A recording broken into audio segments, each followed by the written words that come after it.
Assalamualaikum warahmatullahi wabarakatuh. Hai, jumpa lagi bersama Bu Vika di sini dalam video pembelajaran tematik tema 1, subtema 2, pertumbuhan dan perkembangan manusia. Nah, anak-anak, kemarin kalian telah belajar tentang subtema 1, yaitu tentang bersyukur, pengertian dan sikap bersyukur, serta pengamalan Pancasila sila pertama. Anak-anak masih ingat tidak kepada siapa sih kita itu harus bersyukur? Nah, betul sekali, kepada Allah Subhanahu wa Ta'ala kita harus bersyukur. Dengan cara apa kita bersyukur?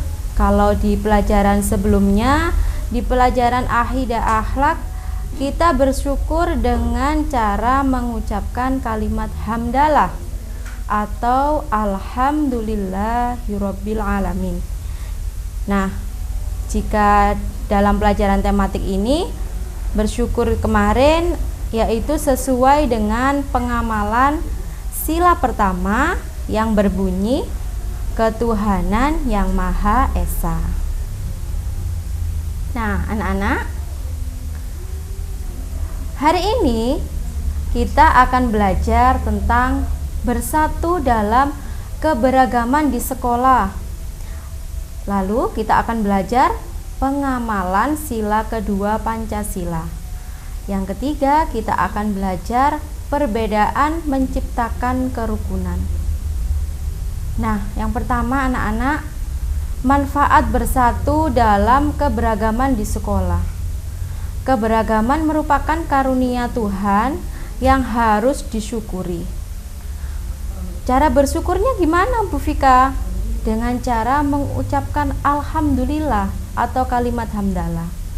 Nah, terus bagaimana, Bu Vika? Apakah cukup dengan itu saja? Tidak. Dengan cara banyak sekali. Nah, ada banyak keberagaman yang dapat kita amati di kehidupan sehari-hari. Misalnya di sekolah, ada juga nanti di lingkungan rumah.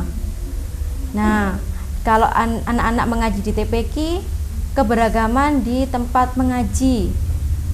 Nah, anak-anak, contoh keberagaman yang ada di sekolah, contohnya apa saja, Bu Vika? Banyak sekali. Contohnya, ada siswa laki-laki, ada juga siswa perempuan. Ada yang istirahat suka bermain boneka, ada yang suka bermain mobil-mobilan, ada yang hanya suka membaca buku, tidak suka bermain. Ada yang kalau istirahat suka jajan. Kan beragam ya anak-anak ya. Terus ada juga yang tinggi, ada yang kurang tinggi temannya, ada yang badannya kecil, langsing, ada yang gendut. Nah, itu semua contoh keberagaman yang ada di sekolah. Nah, anak-anak tahu manfaat sikap bersatu di sekolah. Yang pertama adalah terciptanya suasana kelas yang nyaman dan tertib. Jadi, jika anak-anak itu di sekolah tidak memandang yang A, B, C, kita bersatu di sekolah, kita menganggap semua di sekolah itu sama. Di kelas itu atau di sekolah akan terasa nyaman dan tertib. Tidak ada yang mengolok-olok temannya. Contohnya tadi, jika ada temannya yang tinggi dan ada temannya yang kurang tinggi, yang tinggi bilang kepada temannya yang kurang tinggi, kamu sebelah sana saja duduknya di depan karena kamu kurang tinggi, kamu tidak bisa melihat nanti, mengolok-olok. Temannya yang kurang tinggi merasa kecil hati. Bagaimana suasana di kelas? Pasti akan gaduh kan?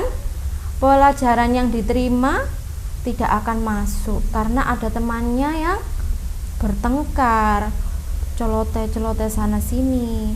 Suasana di kelas tidak akan nyaman dan tertib. Beda lagi kalau ada temannya yang gendut, ada yang kecil, ada yang tinggi, ada yang kurang tinggi, ada yang laki-laki, ada yang perempuan, tapi semuanya itu bersatu, tidak memandang A, B, C tadi.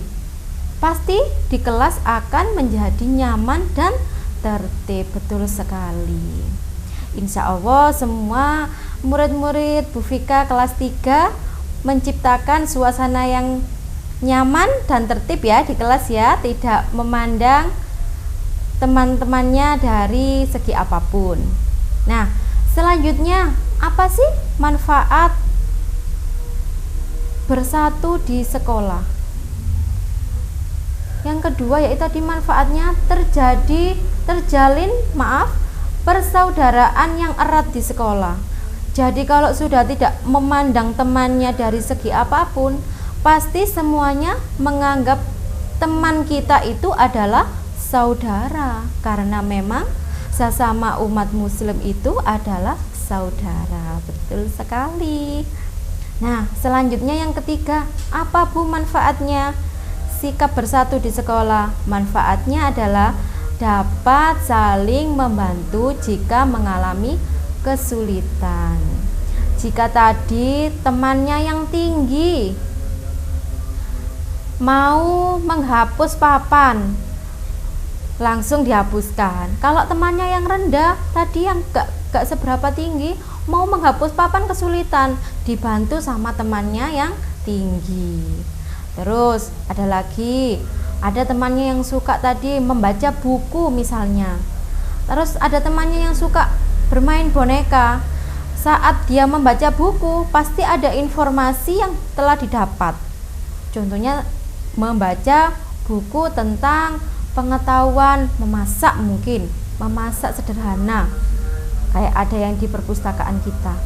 Nah, itu setelah dia membaca buku bisa menceritakan ke teman yang suka bermain boneka. Itu akan dapat membantu mengalami kesulitan jika temannya mengalami kesulitan. Terus yang terakhir, apa Bu Vika? Mencegah terjadinya perselisihan. Sama kayak di manfaat yang pertama, terjalin atau tercipta suasana kelas yang nyaman.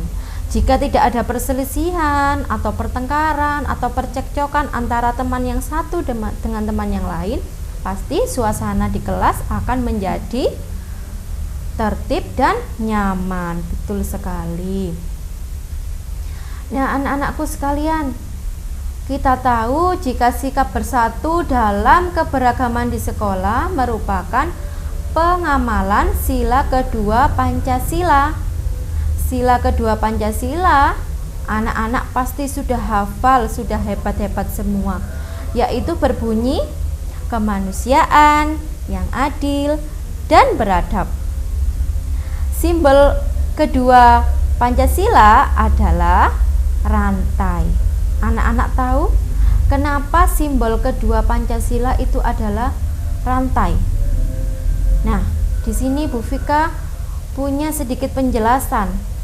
Gambar rantai yang disusun atas gelang-gelang kecil itu menandakan hubungan manusia satu sama lain yang saling membantu.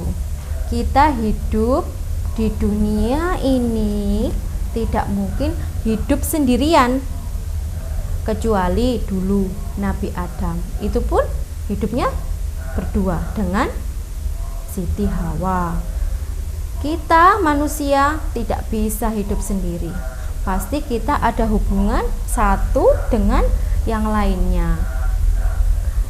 Contohnya gimana sih Bu? Contohnya Bu Vika hidup tidak bisa sendirian, harus ada temannya. Temannya siapa? Kalau di sekolah anak-anak. Nah, kita saling membantu. Membantunya apa? Anak-anak bisa mendapatkan ilmu melalui bantuan Bu Vika. Bu Vika juga bisa menyalurkan ilmu Bu Vika melalui bantuan anak-anak. Pinter sekali. Nah, mata rantai segi 4 melambangkan laki-laki dan lingkaran menggambarkan perempuan. Di sini sudah jelas sekali bahwa manusia itu hanya ada dua jenis anak-anak. Yang pertama laki-laki, yang kedua perempuan. Yang laki-laki dilambangkan rantai segi 4, yang perempuan dilambangkan lingkaran. Kenapa Bu Vika seperti itu? Karena pada segi 4 dan rantai lingkaran tadi berhubungan, jadi laki-laki dan perempuan itu saling membutuhkan. Gimana jadinya kalau di dunia ini hanya ada laki-laki saja? Kira-kira bagaimana? Tidak bisa. Tidak ada yang melahirkan anak. Kalau perempuan saja bagaimana? Tidak ada yang bekerja sama, saling membantu, saling membutuhkan. Makanya disimbolkan dengan lambang rantai. Nah, selanjutnya anak-anak, kita bisa menerapkan sila kedua Pancasila itu dengan cara melakukan banyak hal. Salah satunya, jika di sekolah kita tidak membeda-bedakan teman. Nah, ini tidak membeda-bedakan orang yang ada di sekitar kita. Jika di sekolah kita tidak membedakan teman-teman kita, teman yang baik, teman yang tidak baik, teman yang kecil, yang gendut, yang tinggi, yang hitam kulitnya, kita tidak boleh membedakan. Nah, kalau di rumah juga sama, kita juga tidak boleh membedakan tetangga yang kaya, tetangga yang miskin, tidak boleh dibedakan. Kita harus menghargai semua orang-orang yang ada di sekitar kita. Nah, selanjutnya saling membantu, misalnya melakukan kerja bakti dan memberi bantuan pada korban bencana alam. Di sini sama. Untuk menerapkan sila kedua itu kita bisa dengan cara saling membantu. Kalau di sekolah, membantu temannya yang kesulitan tadi, semisal untuk menghapus papan, meminjami pensil jika tidak membawa, itu namanya saling membantu. Kalau di lingkungan rumah, nah itu tadi kerja bakti. Kalau di lingkungan yang lebih luas lagi, jika ada bencana alam, kita membantu. Membantu dengan cara apa? Dengan cara memberikan makanan, bantuan obat jika ada bencana alam. Nah, anak-anak, selanjutnya yaitu contoh keberagaman atau perbedaan yang dapat kita amati di sekolah. Misalnya, perbedaan kegemaran. Contoh lagi ya, ada teman kita yang gemar sekali bermain sepak bola. Nah, untuk teman yang perempuan bagaimana, Bu?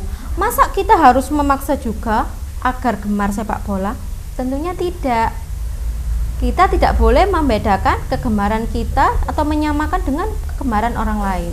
Kegemaran kita dan orang lain itu berbeda. Kita harus menghargainya. Nah, selanjutnya perbedaan makanan kesukaan. Contohnya, kalau kita sekolah membawa bekal, ada yang suka makan ayam, ada yang suka makan telur. Nah, yang makan telur ini juga harus menghargai yang makan ayam. Tidak boleh kamu kok makan ayam. Ayam itu loh baunya nggak enak kalau mentah. Kamu kok suka makan telur? Telur itu nggak enak. Tidak boleh seperti itu. Jadi harus menghargai makanan kesukaan teman kita, karena itu juga merupakan rezeki dari Allah yang harus kita syukuri. Bersambung dengan sila pertama tadi. Nah, selanjutnya perbedaan cita-cita. Sekolahnya sama, gurunya sama, tetapi cita-citanya berbeda. Boleh tabu? Boleh. Dulu Bu Vika juga sama seperti itu. Pada saat sekolah, Bu Vika bercita-cita sebagai seorang guru. Temannya Bu Vika bercita-cita sebagai seorang dokter. Ada yang polisi, ada yang angkatan atau TNI. Sifatnya Bu Vika, sikapnya gimana? Tidak boleh mengolok-olok, karena perbedaan cita-cita itu harus juga kita hargai. Nah, anak-anak, berikut ini adalah contoh cara menyikapi keberagaman yang ada. Yang pertama tadi kita harus menghargai, betul sekali, menghargai pendapat teman kita. Jika temannya berpendapat A, tidak boleh kita sanggah, kita harus menghargai. Terus yang kedua, menghadapi perbedaan yang ada. Jika ada perbedaan, tidak boleh kita meninggalkannya. Gak suka aku karena temanku itu tadi cita-citanya polisi, aku loh cita-citanya dokter. Tidak boleh. Kita harus menghadapi perbedaan yang ada. Selanjutnya, berteman dengan siapa saja. Ini diwajibkan. Tidak boleh memilih-milih teman. Nah, anak-anak, selanjutnya yaitu manfaat hidup rukun di sekolah ada beberapa. Sebenarnya banyak sekali. Di sini Bu Vika menjelaskan 3. Yang pertama, memiliki banyak teman. Sudah pasti ya, kalau kita itu rukun di sekolah, temannya selalu banyak. Mempererat persahabatan dengan teman di sekolah. Kalau temannya banyak, sahabatnya juga banyak. Terus bagaimana Bu kalau temannya banyak, sahabatnya banyak? Tercipta suasana kelas yang nyaman dan tertib. Pembelajarannya juga akan berlangsung dengan lancar. Ilmu yang diperoleh bisa masuk. Nggih. Nah, anak-anak, itu tadi adalah penjelasan Bu Vika keberagaman yang ada di sekolah serta pengamalannya pada sila kedua Pancasila. Anak-anak di sini diberikan Bu Vika tugas ada 5 sebagai berikut. Bisa langsung dikerjakan di buku tugas yang telah diinstruksikan oleh Ibu atau Bapak guru. Ditulis dengan soalnya, dan jangan lupa setelah mengerjakan atau selesai mengerjakan, anak-anak membaca doa. Biar tadi ilmu yang diberikan Bu Vika sedikit selalu bermanfaat. Nah, anak-anak, sekian dari Bu Vika. Terima kasih. Anak-anak di rumah bisa belajar dengan mandiri, dengan disiplin, tetapi harus tetap bersemangat. Di rumah dibaca lagi literaturnya, yaitu LKS atau buku pegangan yang lain. Bila perlu video ini kalau kurang jelas bisa diulang-ulang. Oke? Nah, diakhiri Bu Vika. Wassalamualaikum warahmatullahi wabarakatuh.